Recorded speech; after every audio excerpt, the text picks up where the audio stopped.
Pukekohe has really been one of the ultimate tracks for New Zealand drifting, one of the fastest drifting corners in competition in the world. It's a pretty wild track, but that's what makes it one of my favourite tracks in New Zealand. Pukekohe, it's fast, really fast, and it's predominantly right-hand turns. So you set the car up to be more aggressive left-hand camber towards the right because the car is constantly loaded in a right-hand turn. You find that you take a completely different approach to the track, how you get through what we would usually class as the drift section. Figuring that out has been really good, but then there's a lot of focus on the rest of the track. We're coming down the back straight at 270k an hour down to about 60k an hour, so the braking and commitment into turn 5 is pretty intimidating. Like you've basically got no runoff, you've got to slow the car at the latest point possible, which is crazy really.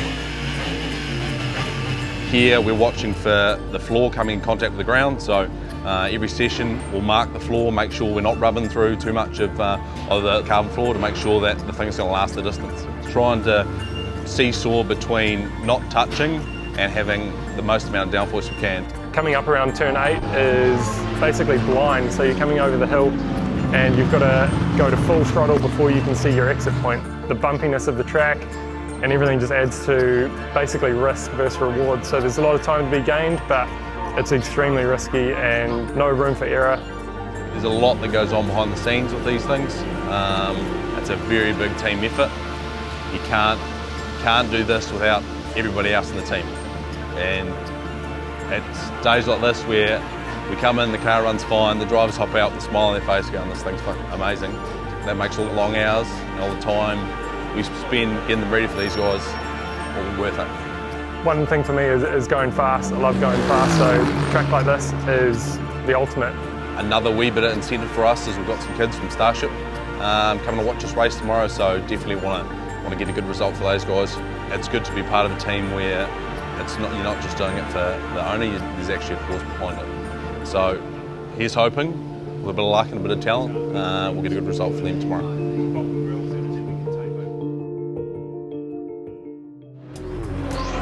Golden Homes North Island Enduro Series 3-hour enduro race.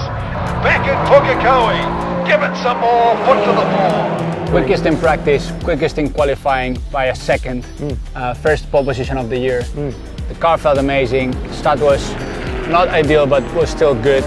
I got in a point in the RPM in the engine, which was again not ideal because I was like in first gear, but on the higher end of the RPM. So that meant that the McLaren was able to like just get a little run on me. I knew on the acceleration part they were gonna beat us, but our pace in general was quicker. So it was a matter of time before we were able to take the lead back. Nice pass as well. It was pretty brave coming up into turn 1. Lap 1 of the whole race.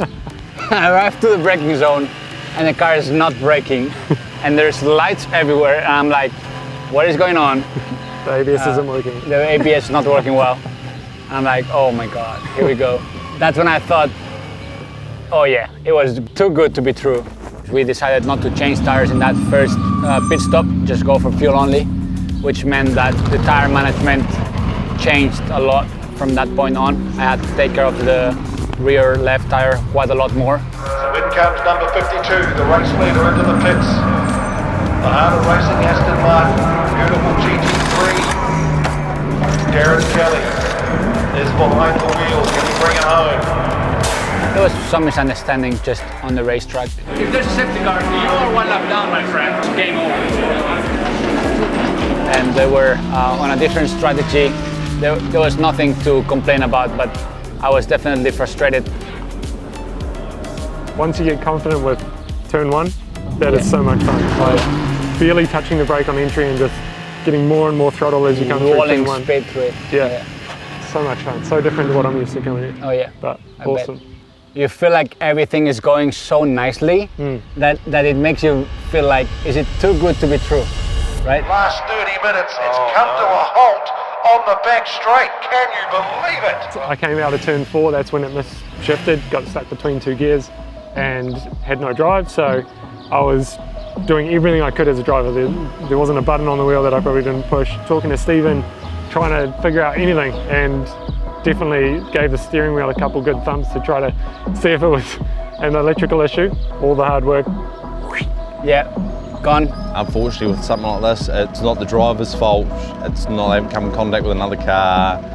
It's just a mechanical issue that we kind of didn't foresee. When something happens that's out of control, and it's just gutting, especially here at our home track. Not just for us as the mechanics, for the drivers and also everybody who supports us, because we're out here trying to do our best for everybody, and something like this is just a wee test that hopefully we should be able to bounce back from pretty quickly. I was feeling immediately grateful about having an issue right now, because I have the feeling that every issue that happened today is an issue that we avoid in the big final coming up in 2 weeks, right? The first moment I was frustrated, but immediately I thought, thanks God that this happened today, 20 minutes before the end, than maybe 40 minutes later it would have been in a qualifying session in Queenstown, or even worse if it happens in the race. So now we are aware of this issue, gonna make sure that we can prevent that, and that ultimately makes us stronger as a team. Every time Darren's hopped in a GT3 car, he's got a podium, so maybe he's the good luck charm. But it seems to break when Darren's in the car, so it's a bit of a 50-50 there, really. The most important is the kids.